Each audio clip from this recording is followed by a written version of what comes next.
What I want to talk to you about tonight with Notion as a second brain. The bubble of digital notes is in the process of popping. If Notion is this new layer, this new level of the pyramid, what is the job that it's best suited for?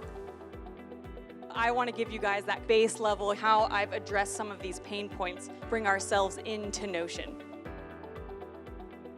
I think it's not about switching, it's more about layering. It's about layering the new generation onto the top of what you're already doing. Productivity software can just be another distraction, an excuse to keep making things rather than the thing that really matters in the end, which is action. Building a Second Brain is a course, but it's also a methodology that teaches people to use technology in a certain way. What would it look like to use Notion, a piece of productivity software, as an extension of the most complex and amazing machine in the universe, which is the human brain?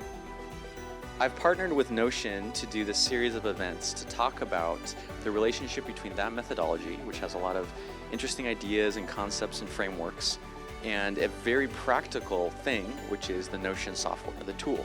I've taken all that information that's spread across so many different systems, and I've turned it into Notion pages that then take all that information and organize it and hyperlink it in a way where I can quickly get that glance of everything I need to see that's important, and then share that in a way that's really easy. I want to encourage you to think about what is the purpose and the outcome you want to achieve, and how does Notion actually help you achieve that thing.